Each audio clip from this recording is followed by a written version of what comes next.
É a dor dos veciños de Brión que hoxe despediron cun sentido minuto de silencio a nena de 2 anos que faleceu tras quedar esquecida no coche. A cativa recibiu sepultura este mediodía. A doxe é a segunda xornada de loito oficial no municipio. Ola, que tal? Boas tardes. A investigación xudicial a Zapatero pon o foco nas súas contas bancarias. A súa muller, Sonsoles Espinosa, comparte con el unha en que ingresaron 1,5 millón de euros desde o ano 2020. Os cartos proceden de transferencias que fixeron empresas investigadas no caso Plus Ultra.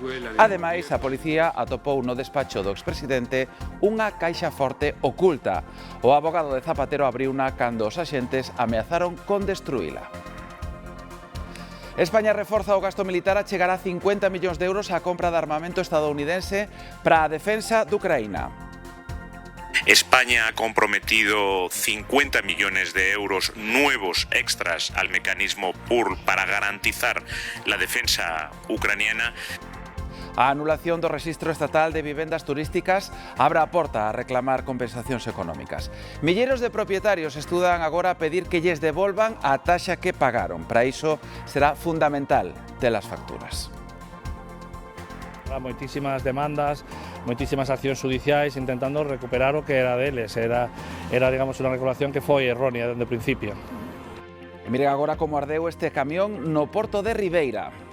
Xa está identificada a persoa que o provocou, que subiu ás redes sociais un vídeo do momento. No interior do camión vive unha persoa que aproveitou para ocupar o vehículo embargado por Facenda.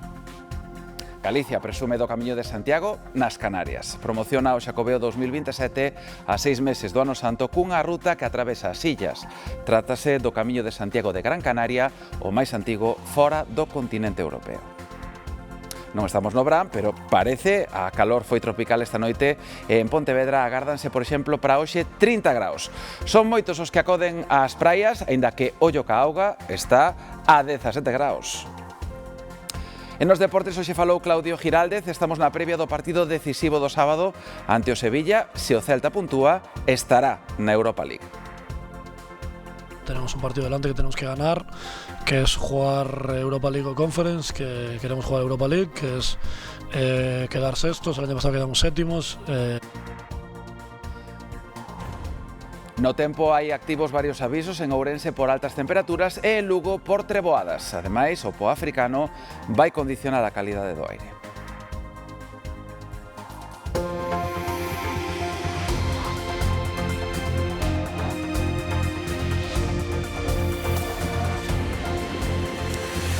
Veña, imos comezar na Audiencia Nacional. Alí o xuíz que investiga a José Luis Rodríguez Zapatero disponse xa a facer público o sumario da causa. Xa bloqueou contas bancarias tanto do expresidente como das súas fillas e tamén de algunhas das empresas investigadas. Esas empresas ingresaron 1,5 millón de euros nunha conta que o expresidente comparte ca súa muller.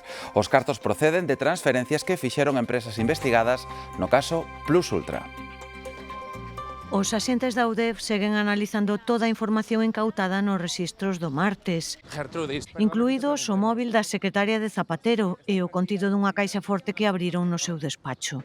Nas últimas horas, o xuíz bloqueoulle 490.000 euros. Eses serían os cartos que lle pagou a empresa do seu amigo Julio Martínez. Transferiullos a unha conta que o político comparte coa súa muller, en a que toda a trama chegou a ingresar 1,5 millón de euros, segundo o auto. O magistrado tamén bloqueou contas das fillas de Zapatero. Outra das sociedades que se investiga pagoulles máis de 500.000 sen ter apenas ingresos. Estamos en un momento inicial, embrionario, de simples indicios. O PSOE mantén a súa confianza en Zapatero. Yo estoy absolutamente convencido de que Zapatero ni es un corrupto ni se ha corrompido. Mientras no se me demuestre lo contrario, con pruebas. Pero o socio de gobierno mete presión. Creo que el señor Zapatero tiene que dar explicaciones y darlas de manera rápida. Tamén aliados como PNV agardan pola declaración de Zapatero nos xulgados. Lo que me preocupa es que el gobierno español se despiste y que no atienda los compromisos que tenemos pactados. O PP, pola súa parte, leva o tema a Bruselas. Es muy grave lo que se está viviendo en este país y desde luego el Partido Popular no se va a quedar de brazos cruzados. E pediron ya a Comisión Europea que investigue o rescate de Plus Ultra. As novas decisións xudiciais non minguaron o apoio de Besteiro a Zapatero. O líder dos socialistas galegos lembra o seu propio proceso para poñer en corentena as acusacións do xuíz. Besteiro pide probas. Eu creo en Zapatero e creo a Zapatero. Mesma idea, mesma frase, palabra por palabra, Besteiro mantense firme no seu apoio a Zapatero. Lembra o seu propio proceso para pôr en cuarentena todas as acusacións do magistrado e agás que o convenzan do contrario. Vou seguir pensando así. E iso como se fai? Respetando a acción da xusticia, deixando que a xusticia trabaxe, porque estamos nun proceso absolutamente inicial. Pontón evita críticas directas ao expresidente. E a nosa máxima é sempre a mesma, tolerancia cero coa corrupción. E aboga por deixar traballar a xustiza. E se alguén meteu a man na carteira de todos e todas, é o que agardo e que acabe na cadea. No PP lanzan esta pregunta ao aire. Me gustaría saber se a señora Ana Pontón pois diría o mesmo que está dicindo agora se fose un expresidente do Partido Popular. E pídenlle aos nacionalistas unha reflexión. Creo que todos os socios de goberno e todos os que manteñen ao goberno de España deberían de reflexionar e ver se ese é o goberno que queren para o noso país. As asociacións de vítimas do terrorismo rexeitan a concesión do terceiro grao penitenciario a Juan Antonio Olarra Guridi, exxefe do aparato militar da ETA. Foi condenado a máis de 1000 anos de prisión polo asasinato de 6 traballadores da Armada en 1995. Tamén queda en liberdade outro membro da banda terrorista, Xavier Zabalo Beitia, condenado a 25 anos de cárcere. E xa vai camiño do Líbano a terceira remuda do contingente militar despregado nese país. Remudarán a Operación Libre Hidalgo no marco da Misión Internacional de Paz da ONU. Esta mañá saíron da base aérea de Torrejón de Ardoz, onde foron despedidos pola ministra de Defensa. E mentres esas tropas marchan en misión de paz, o goberno contribuirá con 50 millóns de euros para a compra aos Estados Unidos de armamento. O anuncio realizouno José Manuel Álvarez, ministro de Asuntos Exteriores en Suecia, onde participa no cumio da OTAN. España ha comprometido 50 millones de euros nuevos extras al mecanismo PURL para garantizar la defensa ucraniana.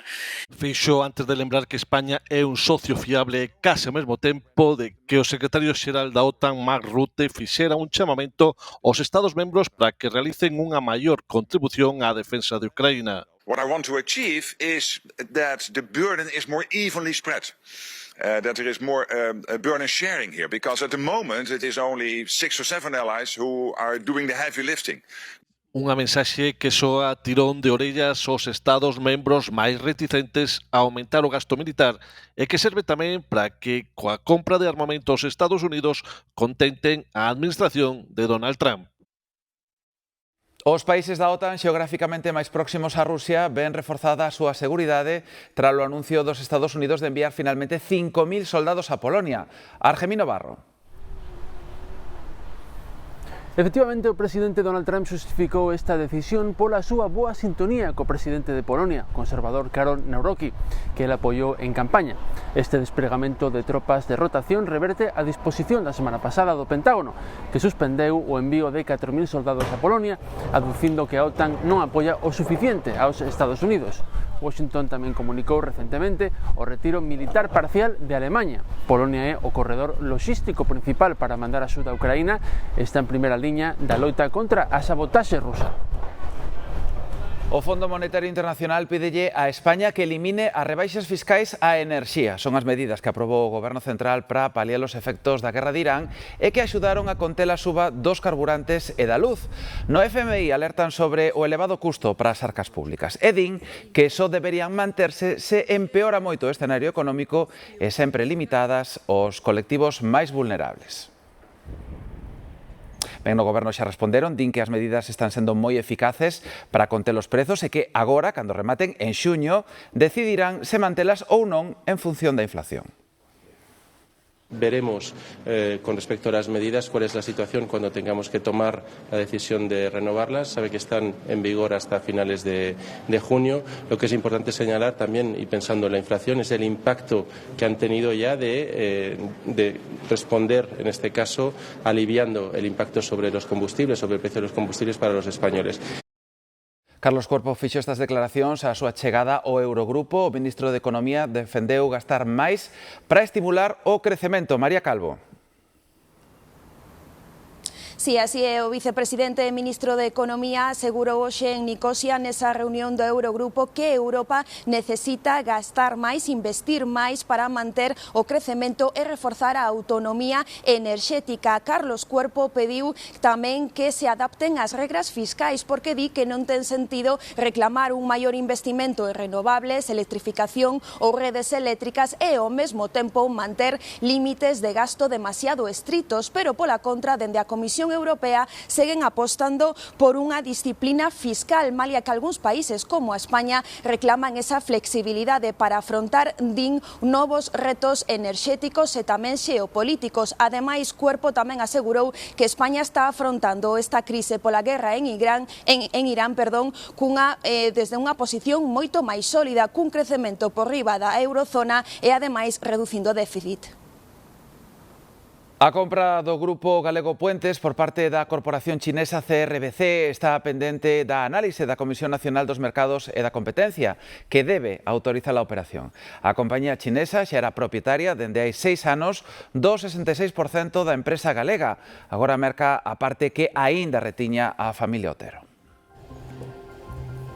Se cadra a xente máis nova non nos recoñece, e o mítico Citroën 2 cavalos este aínda circulando por Vigo. No seu día foi o motor da fábrica do grupo automobilístico en Galicia, onde o produciron durante 25 anos. Ben, agora o grupo Stellantis acaba de anunciar que volverá a fabricar ese 2 cavalos nunha versión eléctrica. Aínda non se sabe onde, pero a compañía confirmou a noticia ao presentar o seu novo plan estratégico que promete, iso sí, máis traballo para a factoría de Vigo. A noticia para Galicia ilumina o futuro. Está nestas presentacións dos plans de Stellantis. O grupo anuncia que a partir de 2030 usará só 3 plataformas para montar todos os vehículos das súas marcas. Vigo ata agora tiña asignada unha plataforma só para automóviles pequenos electrificados. Coas novas poderá fabricar máis modelos e non só eléctricos. O que está claro que Vigo pode estar tranquilo, hai un compromiso de adxudicación dunha plataforma que ahora vai ser unha plataforma distinta, que vai ser unha plataforma multienerxía. Os estudios que temos feito dentro do sindicato pois indicaban que a man de obra baixaba un 30% en torno ao vehículo eléctrico. Se mantén o vehículo de combustión, pois entendemos que esa reducción de persoal non é tan grave. O 2 cavalos, de momento, galopa no misterio. Stellantis só revela que o novo modelo será eléctrico, barato, uns 15.000 euros, pero non onde se fabricará. Habría que saber que tipo de plataforma, sobre que plataforma se vai facer ese coche, pero evidentemente todos os vehículos que vai a facer o grupo estamos abertos a poder fabricalos desde Vigo. Hai 2 buques insignias en Vigo, era 2 cavalos e a C15. A C15 sigue sendo nosa, como quen digo, agora será chama Berlingo, se chama Partner, pero que volver a 2 cavalos a Vigo sería unha boa nova. En calquera caso, os plans de Stellantis son un xiro para sobrevivir nun mercado que está cambiando moi rápido. O ano pasado o grupo tivo perdas e renovou a dirección. Miles de propietarios de pisos turísticos estudan reclamar compensacións tras a anulación do Rexistro Único. Registrar a vivenda cando non era unha obligación, o registro era voluntario, tuvieron que incurrir en gastos de 6.000, 9.000 euros, e todos os que teñan a proba de o gasto que veio motivado polo Registro Único, pois supoño que habrá moitísimas demandas, moitísimas accións judiciais. Os afectados exixen recuperar as taxas que era obrigatorio pagar e tamén o custo que tivo para cada propietario este bloqueo.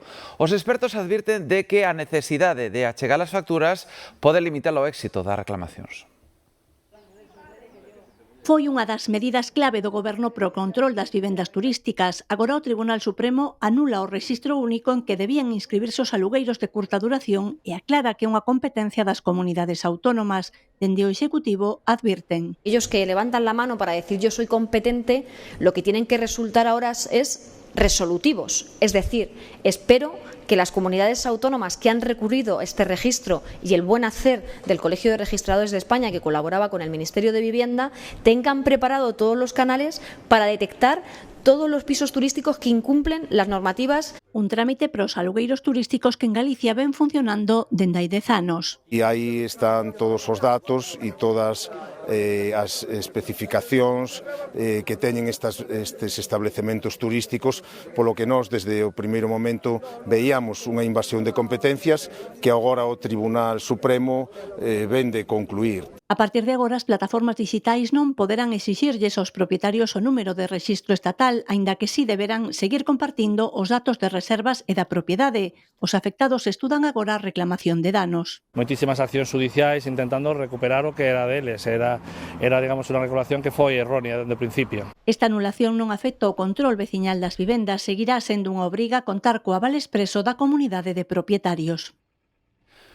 A pouco máis de 6 meses para que abran a Porta Santa, Galicia segue promovendo o Xacobeo 2027. Hoxe en Gran Canaria, que tamén atravesa un camiño de Santiago. Ana Carpintero.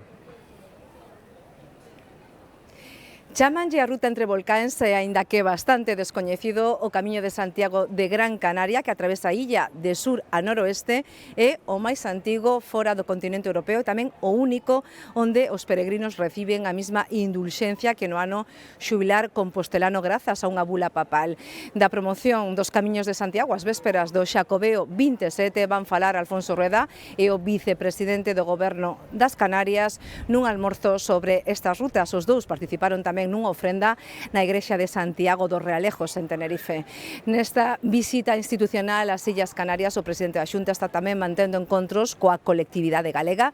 Aquí nas Palmas coñeceu o traballo da Casa de Galicia, que non só preserva a identidade galega, ten tamén un importante labor social que lle valeu a Medalla de Ouro de Canarias. A cuarta semana de folga dos médicos a nivel estatal rematou sen resultados na negociación. A ollada está posta agora na seguinte e última convocatoria a mediados de xuño. O paro terá unha tregua no verán, pero tralo período estival non descartan emprender máis accións. O conselleiro de Sanidade, Antonio Gómez Caamaño, exixelle a ministra de Sanidade, Mónica García, que negocie cos médicos para solucionar o conflito ou que dimita. Necesidade dun marco normativo específico, ¿no? Insistirle a ministra que se non está capacitada para levar este problema e intentar solucionarlo, pois o que ten que facer é deixar paso a outra persoa. Hai que ter a sensibilidade suficiente para comprender pois, as reivindicacións dos médicos, ¿no? E sobre todo saber o daño que se está facendo, ¿no? Pois a todos os pacientes que están detrás de todos os actos asistenciales que están suspendéndose, ¿no? Nos necesitamos un ministro, ministra de Sanidade, non un candidato ou candidata ao que sea, a unha comunidade autónoma, a un posto directivo en Laos, ¿no? O Concello de Ourense terá orzamentos no prazo dun mes se non se presenta unha moción de censura contra Gonzalo Pérez Jácome. Os presupostos elévanse a 123 millóns de euros e serán efectivos nun mes se o BNG, Partido Socialista e Partido Popular non artellan unha maioría alternativa. Goretti San Martín volverá a ser a candidata do BNG en Santiago nas eleccións municipais do ano que ven. A voceira nacional, Ana Pontón, acompañou a San Martín, igual que o fixo onte ca candidata na Coruña, Avia Veira. As reclamacións do sector gandeiro sobre o prezo do leite vanse escoitar no Parlamento de Galicia. O voceiro do PPDG, Alberto Pazos, anunciou que unha comisión traballará para garantir que se cumpra a lei da cadea alimentaria e que o rural teña futuro. Xa está todo preparado neste pabillón das Travesas de Vigo para albergar uns 1000 militares dos preto de 5000 que participarán a semana que ven nos actos do Día das Forzas Armadas. Durante toda a semana previa xa haberá actividades relacionadas con esta celebración e por iso desde hoxe Vigo activa un plan de tráfico especial con cortes de tráfico e reducción da mobilidade en distintas zonas da cidade. Mónica Fernández. Este espazo, a contorna do Náutico, será un dos principais escenarios. Aquí arrancarán oficialmente os actos coizado solemne da bandeira o próximo luns, pero xa desde os días previos, desde hoxe, hai cortes de tráfico en toda a zona que quedará limitada a vehículos autorizados e de emerxencia e non se poderán instalar terrazas. Os ensaios e actos de celebración afectarán a moitas zonas da cidade, como a contorna de Balaídos e as travesas, as rúas máis céntricas. Tampouco escaparán o dispositivo con cortes parciais en Colón e Policarpo Sanz. O primeiro grupo, 1000 militares, chegarán a este campamento no Pabillón das Travesas nos próximos días. No IFEBI agardan a que se desmonten os expositores de Navalia para comezar canto antes a instalación do segundo campamento. Van a montar 3 campamentos, 2 en el término municipal de Vigo, uno aquí donde estamos ahora en el pabellón de As Travesas, otro en el IFEBI, en el Instituto Ferial de Vigo, y un tercero en la base General Morillo en Figueiredo, en Pontevedra. As actividades arrancan a próxima semana con exhibicións do persoal e material militar, demostracións das unidades de rescate e distintos encontros de músicas militares. Un dos pratos fortes terá lugar na praia de Samil, onde se efectuará a revista naval presidida polo Rei. Hemos preparado un amplio programa de actividades donde se tocan múltiples aspectos y la gente, la población, puede ver cómo trabajamos. O acto central será o sábado 30 de maio. Vigo alberga por primeira vez na súa historia o despregue militar máis importante do ano. Antes de onte creo que pasaron os cazas por aquí xa entrenando. Sí. Bueno, todo o que poda ser que veña turismo e que promocione a cidade está ben. Yo creo que sí, que es bueno para la ciudad. Además es la primera vez que va a ser y seguramente la última, que no vuelva a haber un acontecimiento como este.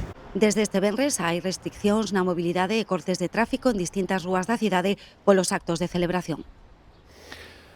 Esta mesma tarde abrirá a Comisaría Provisional da Policía Nacional de Santiago de Compostela. Estará en funcionamento ata que se arranxen as instalacións que se incendiaron en febreiro. Mercedes Seixo. Sí, aquí no barrio de Santa Marta, na rúa Feliciano Barrera Fernández, é a nova comisaría provisional da Policía Nacional en Santiago. Está previsto que comece a funcionar esta mesma tarde coa oficina de denuncias e xa o vindeiro luns estará 100% operativa con servizos como estranxeiría ou a tramitación de DNIs e pasaportes. Este local duns 360 metros cadrados está moi preto do aparcamento disuasorio de Santa Marta e será esa sede provisional mentres duren as obras do edificio antigo da comisaría en Rodrigo de Padrón, que esta mesma semana o Consello de Ministros aprobaba un investimento de 1,6 millóns de euros para esas obras que se prevé que duren ata o vindeiro ano santo 2027, cando volverá a funcionar esa comisaría de Rodrigo de Padrón. Mentras tanto, esta de Santa Marta será esa comisaría da Policía Nacional aquí en Santiago de Compostela.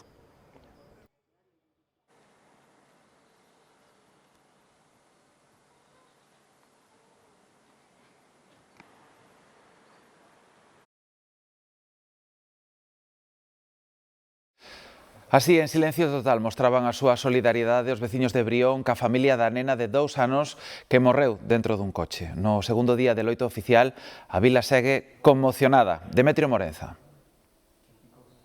Sí, á mesma hora que os pais, acompañados ou respaldados por familiares e persoas máis achegadas, despedían a meniña no enterro que tivo lugar en Negreira, aquí neste concello, en Brión, ao redor de 100 persoas, veciñas, veciños, traballadores do propio concello, tamén quixeron amosar de algún xeito ese apoio e esa solidaridade a unha familia completamente rota. Non houbo discursos, nin comentarios, non houbo ningún tipo de palabras, tan só un silencio que se liñaron ao final con un aplauso emotivo. Os veciños de Brión seguen procesando a conmoción que deixou a noticia da morte da pequena de 2 anos que estivo durante horas dentro do coche familiar por un descoido do pai. Un día moi duro do ayer e o doce e, bueno, non hai moito que dicir, as palabras non salen. Isto é moi duro para toda a veciñanza de Brión e, sobre todo, pois para esta familia. Dende logo, é dicir, unha auténtica traxedia, que dicir, dende logo, creo que quedamos absolutamente todos conmocionados, non só tamén pola cercanía de Brión, de aquí ao lado, polo tanto, con veciña, sino porque, bueno, é dicir, a situación é absolutamente dramática. O único que dixemos é, dicir, bueno, pues mandar ese agarimo a todos os familiares, a familia, os achegados. Tras simbolizar esa consternación xeral e o apoio á familia, o Concello declarou 2 días de loito e convocou un minuto de silencio ás 12 do mediodía a carón da sede municipal. Estes 2 días de decreto de luto e este minuto de silencio pois é un pouquiño acompañar a familia e a esa pequena pois na súa memoria. É o mínimo que podemos facer e, como xa dixen onte, polleremos todas as ferramentas que teña a Administración para botar unha man á familia. Ao tempo que ofrece o apoio continuado dos profesionais dos servicios sociais do Concello, o alcalde recalca a necesidade de que o suceso vaia deixando de ter repercusión mediática para facilitar o proceso de do. Son cousas que non deberían pasar e non deberíamos ter que estar aquí falando delas, pero por desgracia pasan e pois hai que afrontalas da mellor xeito posible. E a partir de aí, bueno, pois a Guardia Civil está traballando, vamos a deixalos traballar para ver se somos capaces de esclarecer exactamente cales foron a dinámica do sucedido. Hai conmoción tamén en Portugal, onde detiveron un matrimonio por abandonar os fillos dela de só 3 e 5 anos. A muller secuestrounos e abandonounos cos ollos pechados, simulando que era un xogo. Brais Suárez.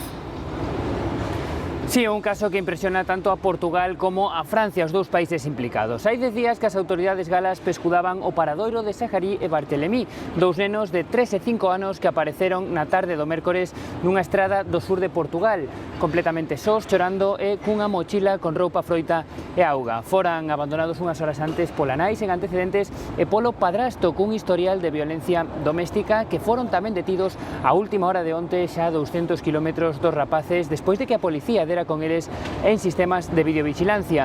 Son sospeitosos de varios crimes como violencia doméstica e abandono e hoxe deberán comparecer ante o tribunal portugués antes dunha posible extradición a Francia. O pai dos cativos está a camiño de Portugal, pero tamén deberá pasar un exame psicolóxico. Un dispositivo de rescate permitiu recuperar na Coruña o corpo sen vida dun home que foi atopado por un pesqueiro. Estaba aboiando no mar. Sabela.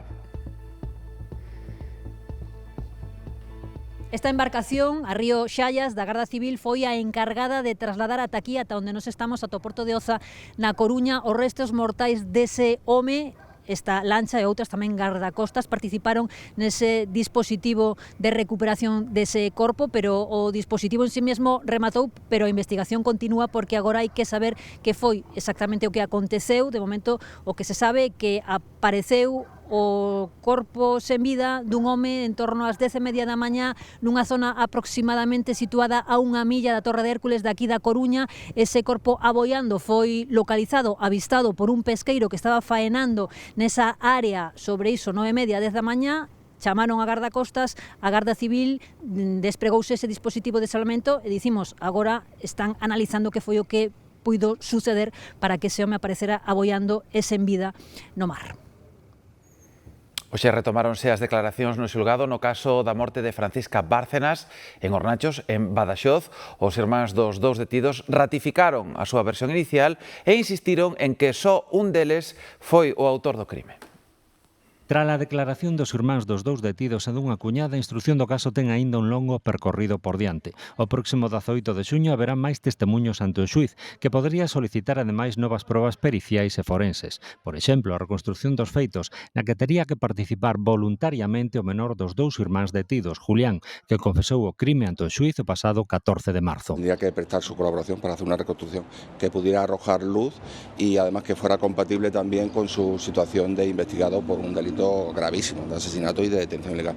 Por tanto, si podemos compaginar la colaboración con su señoría y el derecho de defensa, pues perfecto. Julián admitía daquela que matou a Francisca despois de que ela entrase na súa casa e o sorprendera consumindo cocaína. El puxose nervioso e golpeou unha ata matala. Despois, preso do pánico, ocultou o corpo no chan do patio da casa. Hoxe o cadáver de Francisca permanece no Instituto de Ciencias Forenses de Madrid, onde traballan aínda no informe definitivo da súa autopsia. Para cando estea concluído, un perito, por encargo da abogada da familia da vítima, faralle tamén novas análises aos seus restos. O xuíz espera ademais o resultado do baleirado dos teléfonos móviles dos acusados realizados pola Garda Civil. Unha operación policial desartellou en Huelva unha das redes máis activas de apoio logístico ás narcolanchas que realizan o transporte de droga dende Marrocos ata as costas españolas. Os axentes detiveron 4 persoas, incautáronse de 800 garrafas con 20.000 litros de combustible cun valor aproximado de 160.000 euros. Ademais, requisaron 2 embarcacións e 2 furgonetas de carga. Xa identificaron o home que lle prendeu lume a un camión onde vivía un ocupa no Porto de Ribeira. Foi posible grazas a un vídeo que colgou supostamente el mesmo nas redes sociais. O camión leva anos aparcado ali, embargado por Facenda. Porquería de xente son. A saber como arde toda anda. Había sospeitas e confírmanse. É o momento en que lle prenden lume ao camión que ardeu no Porto de Ribeira. Tan ricamente, ves? Ahora colledes. Moisés, San Pedro, Gómez. No vídeo colgado en redes identificase un delincuente reincidente da vila que en todos coñecen e que hai un par de anos xa lle prendera lume a unha casa. Coméntase preso un ruxe que tivera unha discusión co senegalés que fixo da cabina o seu fogar. Sí, movimento víase. Pois viñan a pillar porque o tío sei que pasaba material e cosas desas. A porta do camión aberta, tal como se ve nos primeiros vídeos, foi o primeiro indicio que fixo saltar a lebre. Se dice que lle botaron un produto deses acelerante, xa ti que prendes, vai, entendes? O certo é que o lume prendeu nun visto e non visto e nuns minutos a cabina quedou envolta polas lapas. A nosa chegada ali o que vemos é que está o incendio xa desarrollado, que está ardendo toda a cabeza da tractora, están ardendo os tanques de combustible. Hai roupa acumulada e enseres acumulados dentro da cabina desa cabeza da tractora, pero non localizamos a ninguna persoa. O camión levaba anos embargado por Facenda. Do senegalés que vivía ali un home de preto de 50 anos que andivera no mar non se volveu saber. Temos que falar dunha nova vítima dun accidente co tractor. Un home de 57 anos morreu no Porriño cando lle emborcou en riba o vehículo. Sucedeu na parroquia de San Salvador de Budiño. Un veciño alertou os servizos de emerxencia ao ver un tractor emborcado co home debaixo. O 112 coordinou un dispositivo amplo e, malia os esforzos, os servizos médicos só puideron certificar a morte deste home. Achégase a época de vacacións e aumenta o tráfico, momento para verificar o estado das estradas. Hai provincias, como Ourense, en que a condición das estradas presentan importantes deficiencias, tanto as estatais como autonómicas e comarcais. O Goberno vende a aprobar unha partida de 8,5 millóns de euros en obras de emerxencia nos case 450 kilómetros da rede estatal de Ourense, necesaria sobre todo na A52, nos 150 kilómetros que atravesa a provincia e que ten treitos en que é difícil circular sen danar o vehículo. Furei bastantes rodas de camiño a León, por exemplo, ou salindo de aquí hacia Vigo. Hai, creo que bastantes baches, creo que se deberían arranxar. Hai agujeros por aí que iso é unha barbaridade. Para as motos, ya non sei como andan por aí, pois as carreteras. Fochancas, asfalto en mal estado e outras deficiencias son tamén notables na rede autonómica e comarcal. É o caso da O531, cun treito pechado entre Celanova e Cortegada, ou da O540, en que a Xunta prevé investir 5 millóns de euros en obras de mellora.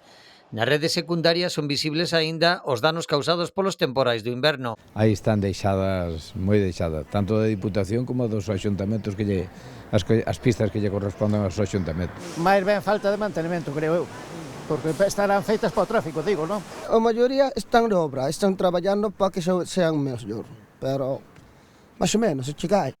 Manter a rede viaria en bo estado require un investimento constante. Segundo datos da Asociación Española da Estrada, en 3 anos triplicouse o número de kilómetros con pavimento deteriorado.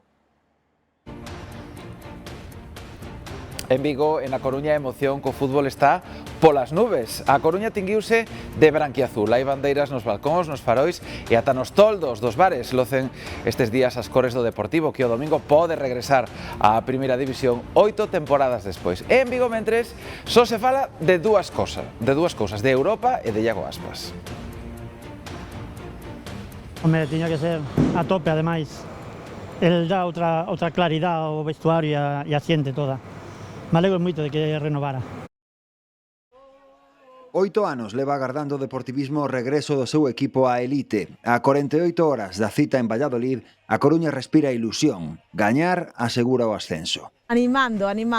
Celebrar, vamos celebrar despois, pero vamos a animar como sempre. Van a subir, eso seguro, vamos. Mira, hasta compramos as garimbas para celebrar. Que fagan ben xa este fin de semana e así xa vamos facendo unha avanzada da celebración. Nos bares teñen listo un arsenal como das grandes ocasións. Neveras cheas, grifos a tope, a xente está con moitas ganas de pasalo ben, de ascender, de volver a ser o que nunca deixamos de ser. Eu creo que vais a ir ben. Xa me está dando medo porque entre vos a radio que me chamou xa non sei se vai ser ese día, se abrir. En xeral hai un optimismo prudente, pero sempre hai algunha excepción. Cuidado co Valladolid, que a última vez que fomos ali descendemos. En Vigo, o Celta precisa un punto ante o Sevilla para xogar a Europa League o ano que ven. O encontro chega tras o emocionante anuncio da renovación de Iago Aspas. É un xogador que cando sae ao campo notase que o xogo do equipo millora. Un año máis,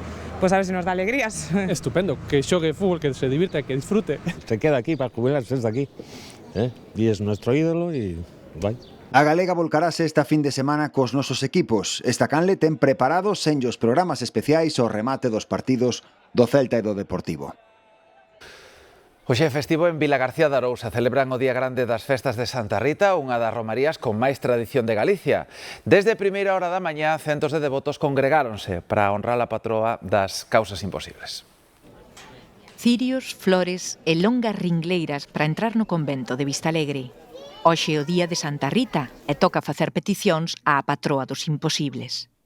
A veces o que lle pides cho concede. Pídelle salud e paz e que seamos todos tranquilos. O que máis se vende aquí son corpiños de cera. É unha santa que é moi devota a xente de Vilagarcía dela. Algúns prefiren manter as promesas en segredo, pero todos confesan que hoxe é un día especial. Unha tradición que foi pasando de pais a fillos dende hai décadas. Trouxome miña nai, eu morreu ele e sigo vindo. O que lle pedín hace 30 anos cumpleuse, entón sigo. Santa Rita, que se dá non se quita. E non quedar con fame é outra das tradicións neste día festivo en Vilagarcía. Churrasco, polo picantón, criollos, con patatas, un poquinho así, o típico galego. Bueno, este ano en especial están todas as pastas que fan as nosas monxas do convento de Santa Rita, que tendes que ir hasta ali para probalas, e despois preguntade aos nenos que pasan genial aquí con este mercado que temos por aquí Celta. Uns quedarán xogando ou gozando da verbena e outros sacarán en procesión á Santa, ás 8 da tarde, polas rúas da vila, outro dos atos destacados dunha festa que non remata ata o domingo.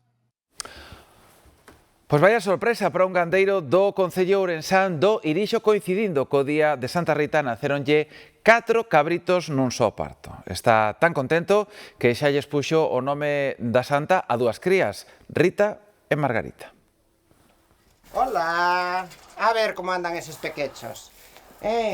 As remuiñadas onde a súa nai non parece que estas cabriñas teñan 24 horas escasas de vida. Según estaba chegando ao establo xa escoito os pequenos e imagineime, pois eso, que a briga que tiña que habría 2 ou como moito, non? E a sorpresa foi que vexo un terceiro. E depois miro para unha esquina e vexo un cuarto e digo eu, non me lo puedo creer. Rita? Son todas femias e xa teñen nome. Hoxe é día de Santa Rita, entonces Margarita e Rita son 2 en honor á santa, e despois a nai chamase Brisela e unha vai ser Bríxida e a outra vai ser Brétema. Juan Manuel non é gandeiro de profesión, pero ten un rabaño de 20 cabras, son as que se encargan de manter limpa a aldea. Vamos, chama. Gusta moito o mundo rural, non? Creo que se houvese un rabaño de cabras en cada pueblo, no verao non íbamos ter o problema que todos os anos temos de incendios. Amante dos animais tamén ten cans, gatos, ovellas, gansos e vacas. Asegura que son a mellor compañía. Continúan as altas temperaturas non só polo día, tamén pola noite. Esta pasada noite xa van varias localidades galegas non baixaron dos 20 graus. Vexan ese dato de Samos na provincia de Lugo cunha temperatura nocturna de 23 graus e medio. Na provincia de Pontevedra destacan eses 23 graus das neves e tamén tiveron noite calorosa en Viveiro con eses 22 graus e medio. Estas que van ver agora son imaxes de hoxe mesmo na praia de Silgar en Sanxenxo, e que a calor con temperaturas que chegarán aos 30 graus na provincia de Pontevedra está animando moita xente a chegarse ás praias. As altas temperaturas de hoxe marcan valores elevados para esta época do ano. Ademais, os ceos pouco nubrados ou despexados en moitas zonas de Galicia axudan a Andrea para facer plans de sol e praia. Sí, efectivamente, porque como ben comentabas, hoxe imos superar os 25 graus en case toda a nosa comunidade e aquí en Sanxenxo, máis ben, imos estar preto dos 30 graus. E iso notase moito no paseo, onde as terrazas están ateigadas, e tamén nesta praia de Silgar, onde moita xente xa colleu o traxe de baño para tomar o sol, dar uns paseos e mesmo darse os primeiros baños da temporada. Vemos moitos perfís diferentes, pero sobre todo xente que ven de outras comunidades autónomas para gozar do clima galego. Vai calor, pero o ceo notase turbio. Oxe, si, o super que está nublado. As responsables son as partículas de pó que chegan con este aire quente. O polvo sahariano, xusto. A previsión é que a calidade do aire empeore estes días porque aquí cóllenos no corredor de paso. seguiremos con temperaturas elevadas e seguiremos coa presenza deste po sahariano, que pode afectar realmente prácticamente a calquera punto de Galicia. As partículas máis grandes poden producir irritación nos ollos e as vías respiratorias, pero preocupan máis as finas. Esas xa poden entrar nos pulmóns e, polo tanto, persoas que teñan problemas como asma, EPOC e ademais poden ter un empeoramento da súa situación. Está activado un protocolo con recomendacións sobre todo para estes grupos máis sensibles, consellos como ventilalo xusto para que non entre o pó na casa e ter cuidado ao aire libre. Utilizar mascarilla no caso destas persoas que podan ter ou que empecen a notar algún síntoma. A xente que ten esos problemas sí que debería, por exemplo, non poñerse a facer deporte activo, moi activo, que estemos alerta, pero non alarmados. A previsión é que as partículas de pó se manteñan polo menos ata o domingo, pero pode haber alivios puntuais. Nos lugares onde sucedan as tormentas, pois as temperaturas baixan e se produce unha limpeza puntual ou local da atmosfera. A eclipse solar do 12 de agosto terá na Coruña un dos principais centros de observación a nivel internacional. Astrofísicos dos Estados Unidos e da Unión Europea, case 400 en total, van confluir en dous congresos na cidade, un de cosmoloxía e outro de física solar.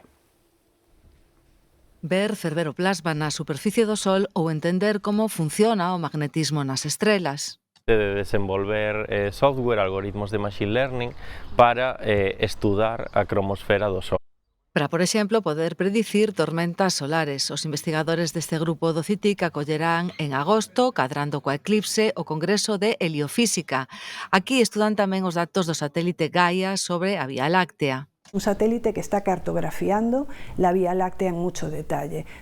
Minia Manteiga, investigadora do CITIC e a presidenta da Sociedade Española de Astronomía, e axúdanos a comprender a excepcionalidade do fenómeno que veremos o 12 de agosto. Nos hace realmente ser conscientes de que esa luna que vemos en el cielo brillando, pues es un satélite que está girando en torno a la Tierra, que el Sol está mucho más lejos, que curiosamente los vemos con el mismo tamaño angular. Esto no va a ocurrir siempre. Sabemos que la luna se aleja poco a poco de la Tierra. Eso es debido a que las mareas están frenando un poco el movimiento orbital de la luna, y si la luna va más despacio, para mantener el equilibrio tiene que alejarse un poquito.